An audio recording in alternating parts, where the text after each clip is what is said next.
उद्भट महाभट आए और अजगो को दूर से प्रणाम करके अपने अपने स्थानों पर बैठ गए। जब सभी श्रीहत हो गए तो महाराज जनक जी के द्वारा उन राजाओं को देखा ही नहीं गया, बिलोका गया। और महाराज जनक जी के द्वारा नपन बिलो की जनक अकुला में बोले बचन रोष जन साने। महाराज जनक जी के द्वारा क्रोध से लिपटे हुए सने हुए शब्दों को इस प्रकार बोला गया। आप देखें जनक जी के द्वारा सुंदर कारुणिक अभिनय।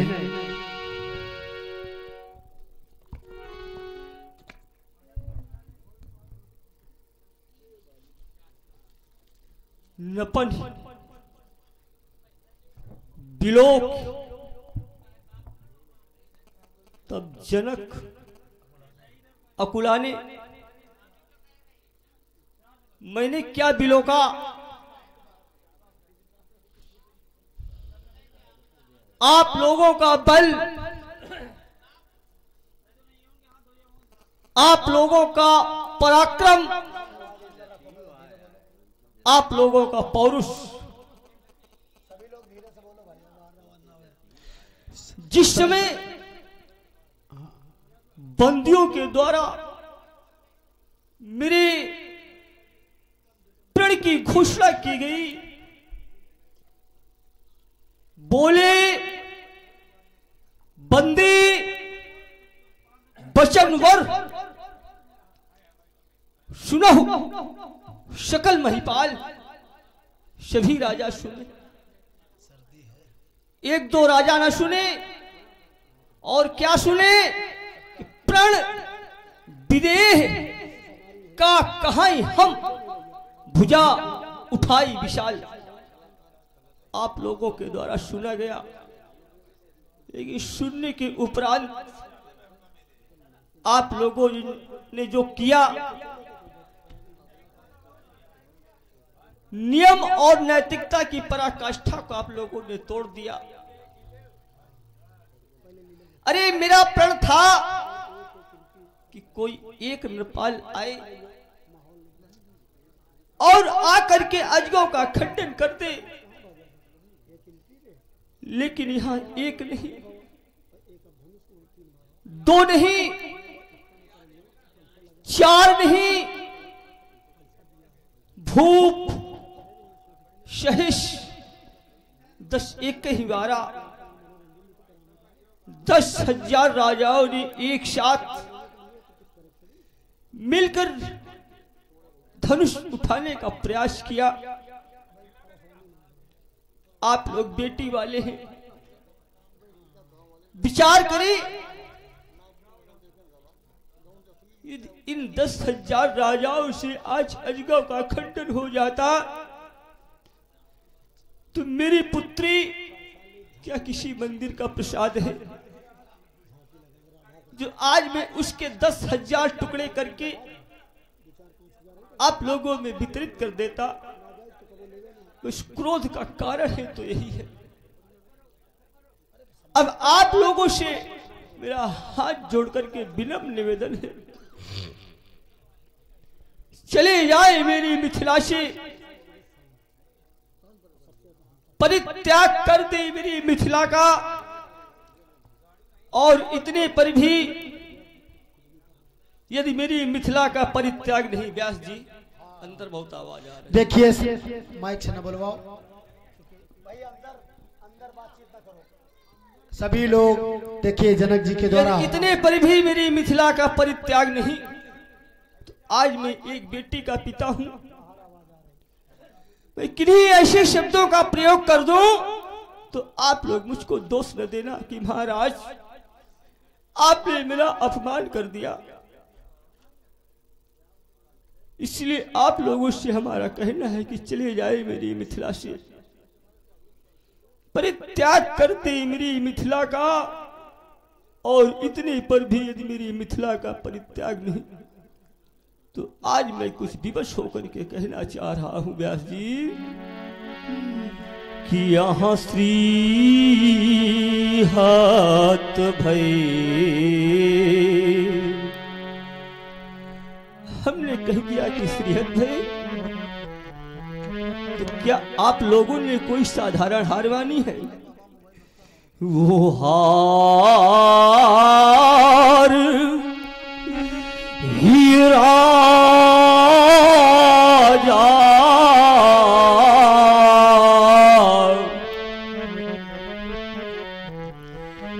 हृदय से हार मान बैठे। किसी भी कार्य में जब हृदय से हार मान ली जाए तो सफलता की उम्मीदें समाप्त हो जाती हैं। तो उस स्थान का परित्याग कर देना चाहिए। आप लोगों को मेरी मिथिला से चले जाना चाहिए, लेकिन आप लोगों ने ऐसा नहीं किया। और किया क्या कि तब यहां बैठे निज और निज जाही वो समाज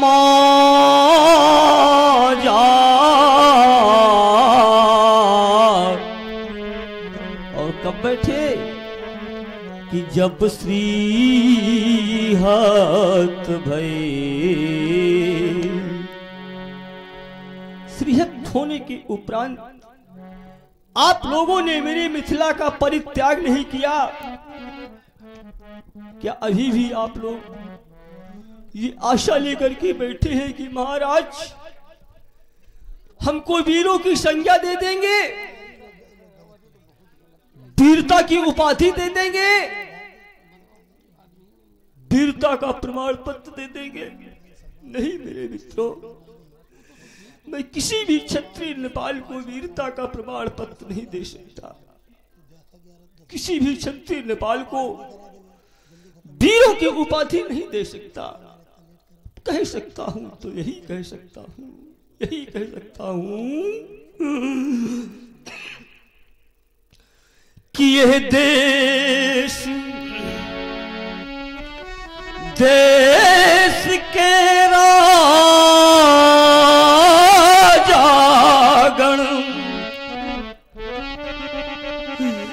हम किन्हें कहें ये बलशाली है। हमको तो अभी ये विश्वास हुआ कि ये पृथ्वी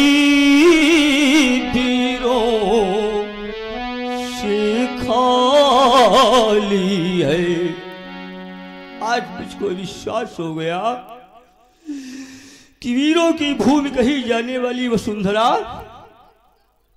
वीरों से निर्मूल हो गई। यदि यह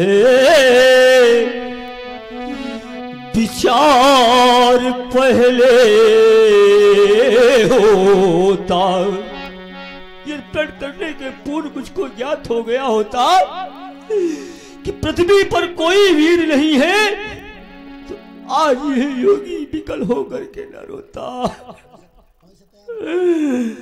आज यह योगी विकल होकर के न रोता। तभी तो आज मैं कह रहा हूं कि यदि यह विचार पहले होता तो यह बेबसी नहीं होती और हम ऐसा प्रणीत करते ही नहीं, तो ऐसी हंसी नहीं होती। आप लोग कह रहे होंगे महाराज अपने प्रण का परित्याग कर दे। नहीं मेरे मित्रों, नहीं, मैं प्रण का परित्याग नहीं कर सकता। क्षत्रिय के दो ही आभूषण होते हैं, प्रण और एक रण। आज मैं अपने प्रण का परित्याग नहीं कर सकता। यदि मैं अपना यह प्रण छोड़ूं, यदि मैं अपना यह प्रण छोड़ूं, तो हंसी हो और लज्जा है।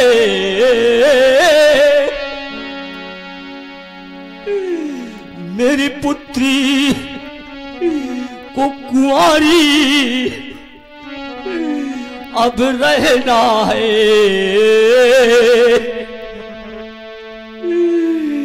क्या करे हमारा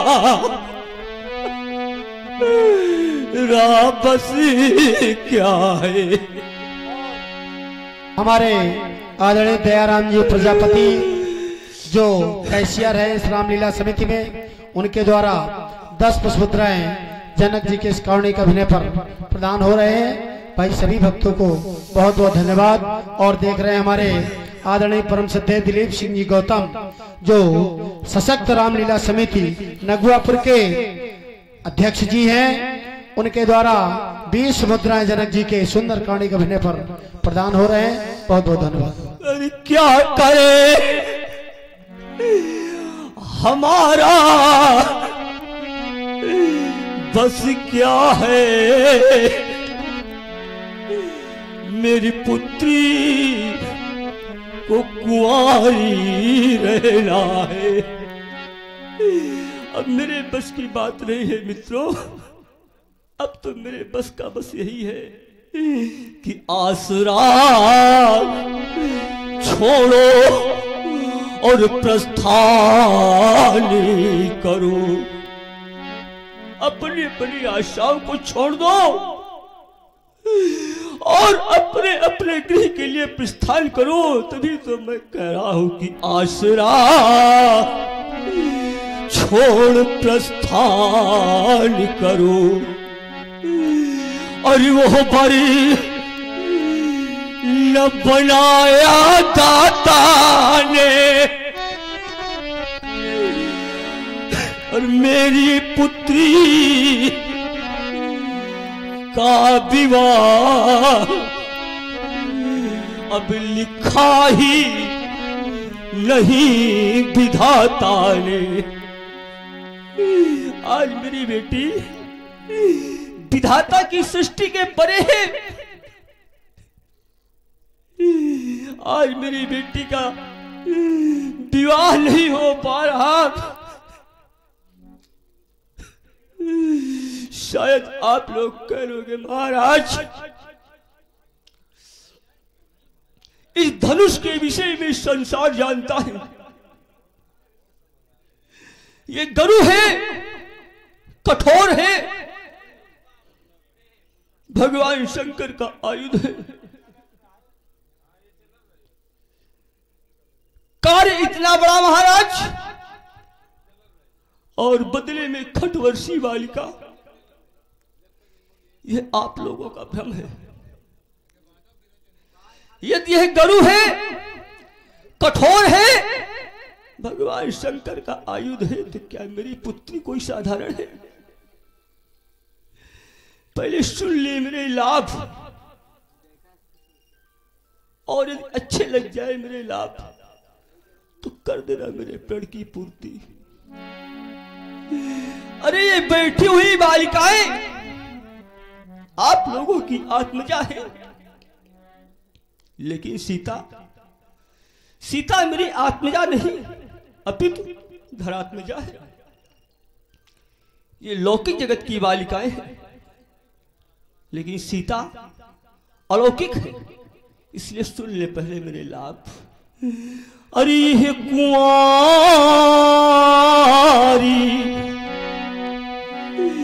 मैंने कह दिया कुंवारी तू साधारण नहीं होगी कि यह कुंवारी मनोहर विजय बड़ी और कीरत अति कमनी।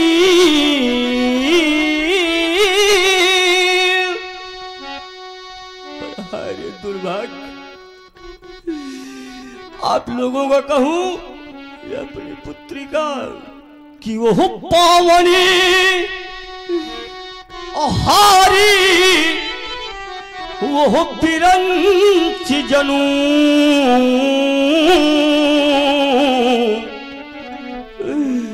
तो अब रचिव न धनु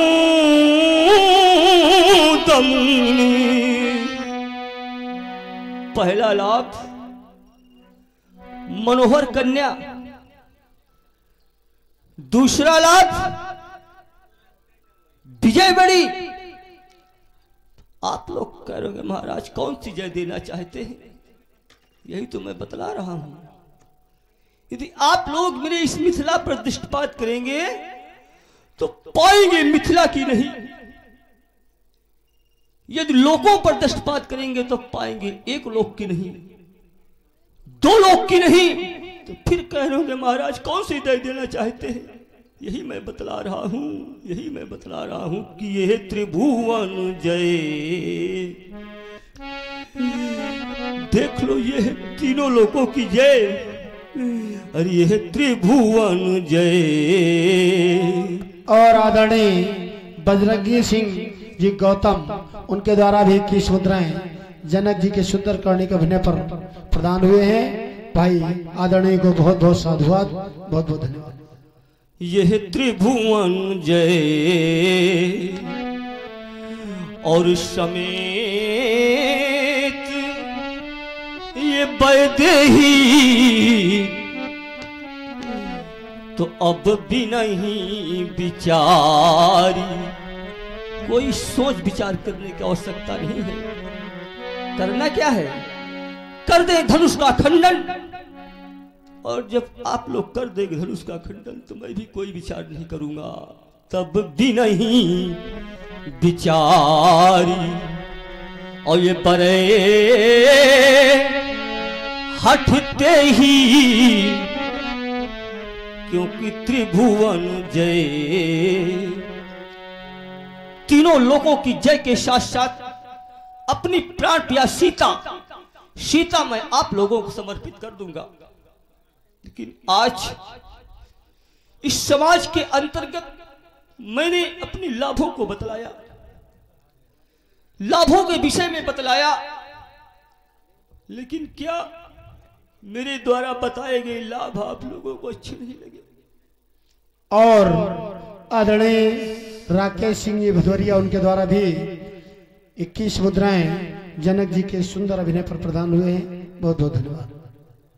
आप लोगों को भले न अच्छे लगे हो, लेकिन एक बार इन बैठी हुई माताओं से पूछ लो, जिस समय मैया अपनी उदर से कन्या को जन्म दे देती है, पाल पोष करके बड़ा कर देती है, तो मैया कहा करती है, बेटी मैंने तुमको बड़े अरमानों से पाला है, लेकिन जिस समय तुम्हारी दरवाजे से डोली उठेगी ना, तो मैं कैसे विदा कर पाऊंगी, कैसे विदा कर पाऊंगी? तो बेटी रो देती है और कहती है, मां मुझे भूल जाना, मां मेरे सुख दुख को भूल जाना, मां मेरा जीवन तो एक धान की बेल की तरह है। मां जिस प्रकार से मित्रों धान की बेल बोई तो कहीं पर जाती है, लेकिन कुछ समय के बाद लगाई कहीं पर जाती है। तभी तो हम कहा करते हैं व्यास जी कि यह बेटी होती वह बेल धान की, जो कहीं उगाई और जाती है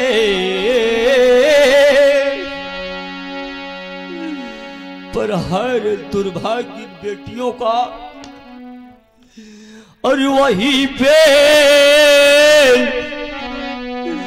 कुछ समय बाद फिर कहीं लगाई जाती है।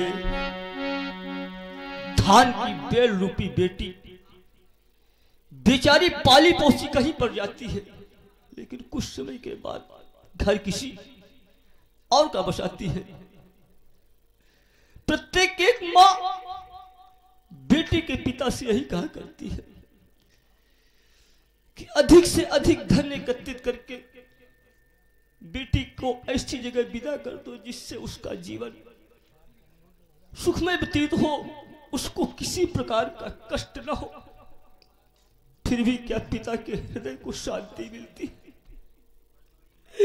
अरे मैंने तो यहां तक देखा है कि लोग कर्ज तक कर लेते हैं, फिर भी उस पिता के हृदय को शांति नहीं मिलती, शांति नहीं मिलती। बेटे ऐसा जाना है कि ये बेटी को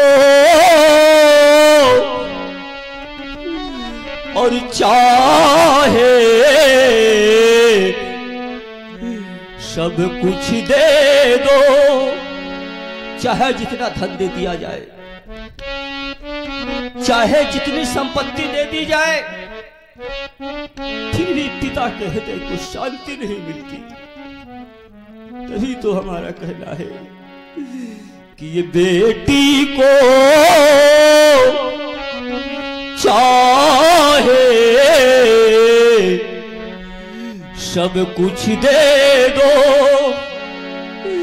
पर दिल में संतोष नहीं होता। तो क्या होता है? अरे बेटी की प्रथम विदाई में और ये हर मात पिता देखा रोता, हर एक मां रो देती है, हर एक पिता रो देता है। बहुत से समाज में ऐसी माताएं हैं जो बेटियों की विदाई में अश्रु प्रपात नहीं करती। बहुत से पिता भी हैं जिनका हृदय बेटियों की विदाई में द्रवित नहीं होता। तो उनके विषय में आप लोगों के कुछ भी विचार हो, लेकिन हम तो यही कहा करते हैं कि जिसने यह कन्या जाई नहीं, जिस मां ने अपनी उदर से कन्या को जन्म नहीं दिया,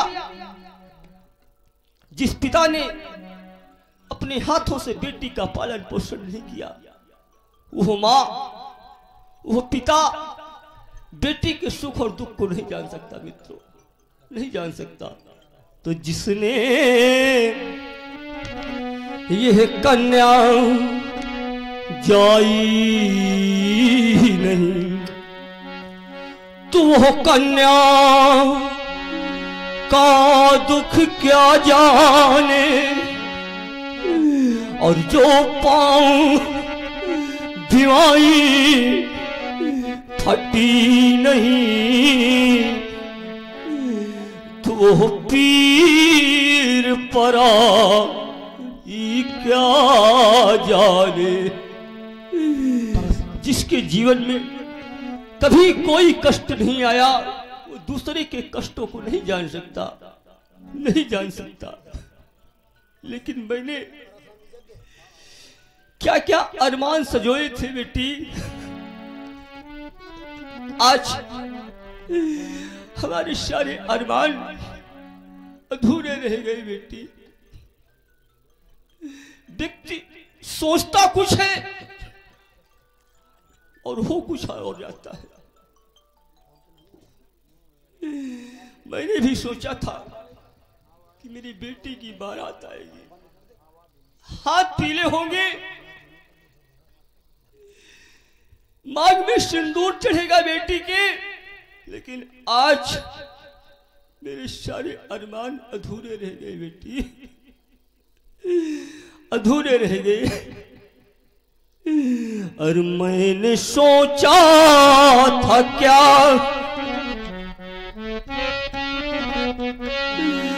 और क्या हो गया, कोई बरी ना मिला जानकी के लिए, कोई बरी ना मिला जानकी के लिए। और ये वीर बन करके आए हैं भूपति सभी, वीर बन करके आए हैं भूपति सभी, पर न तिल भर उठाया धनुषी को अभी, तो मान लूं मैं इन्हें छत्री का लाल है, लेकिन ऐसे थोड़ी मानूंगा। और मान लूं मैं इन्हें छत्री का लाल है, लेकिन कब मानूंगा। और वीरता जो दिखावे मेरी लाडली के लिए, वीरता जो दिखाए लाडली के लिए। मैंने सोचा था क्या और क्या हो गया कि कोई बरी ना मिला जानकी के लिए। जिस समय मेरे मित्रों बेटी सयानी हो जाती है, तो मैं किसी एक मां की बात नहीं कर रहा, प्रत्येक एक मां अपनी बेटी को गोद में बिठा लिया करती है और हृदय से लगाया करती है। कहती है बेटी, जिस समय तुम मेरे हृदय से लग जाती हो ना, तो मेरे हृदय को सांत्वना मिल जाती है।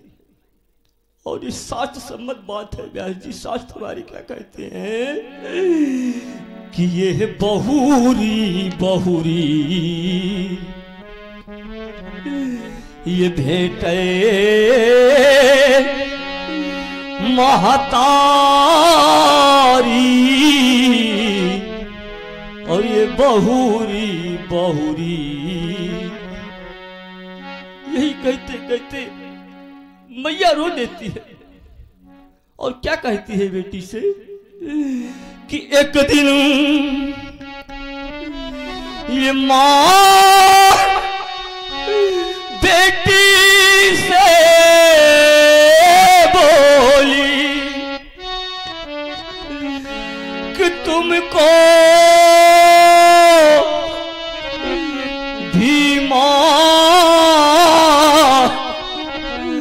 बनना होगा। और बेटी की प्रथम विदाई में एक दिन सबको रोना होगा। और जिन आँखों में आंसू होंगे, वो आँखें ये बेटी वाली होगी। और जो माँ यहाँ रो रही है वो माँ बेटी वाली होगी। और इतना ही नहीं बेटी कि जो जीवन में गंभीर नहीं तो वो धीर और वीरता क्या जाने। और बेटी ये दो जीवन के बंधन है तो इन बंधन में रहना होगा। और बेटी की प्रथम विदाई में एक दिन सबको रोना होगा। आप लोग करोगे महाराज क्या बेटी के ही लिए बंधन है? तो हाँ मेरे मित्रों, आप लोग विचार करें, यदि इस ब्रह्मा की सृष्टि में बंधन है किसी के लिए तो बेटी के लिए है।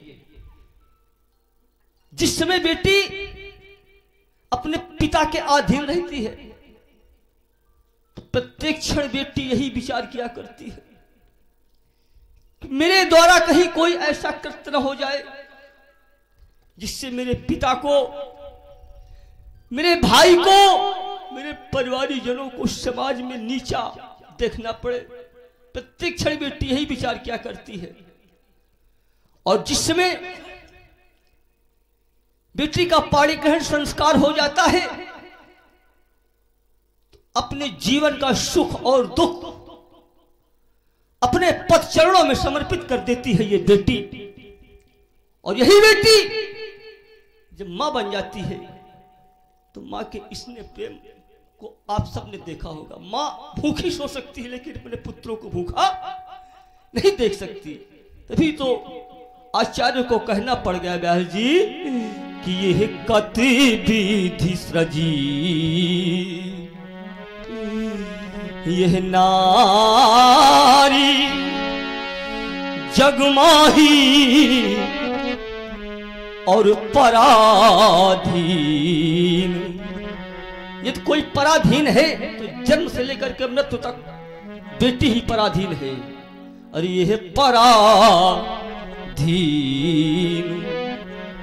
सपने हूं सुख नाही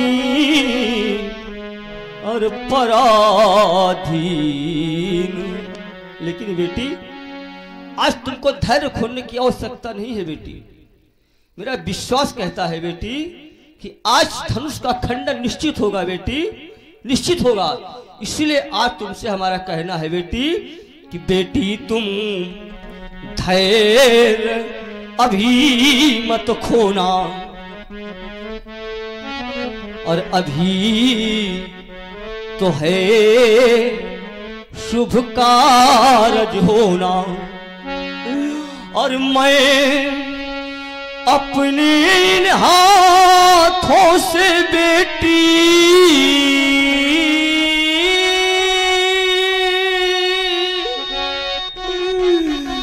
मैं अपने इन हाथों से बेटी अभी करूंगा कन्यादान। बेटी मत रो बात मेरी तू मान, बेटी मत रो बात मेरी तू मान। और निश्चित आज ये धनुष टूटेगा। और यदि ऐसा ना हुआ तो आज मैं इस समाज के मध्य में एक प्रतिज्ञा करता हूं बेटी, तुमको को जीते जी अपना मुख नहीं दिखाऊंगा। तभी तो मैं कह रहा हूं कि निश्चित आज धनुष टूटेगा और या फिर मुझसे यह जग छूटेगा। और यदि प्रण की पूर्ति हुई ना बेटी,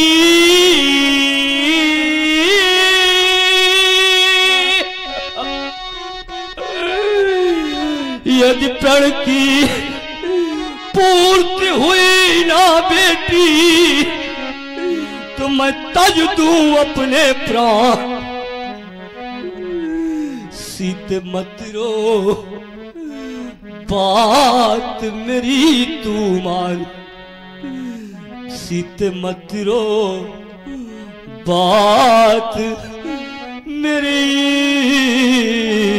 तू मान।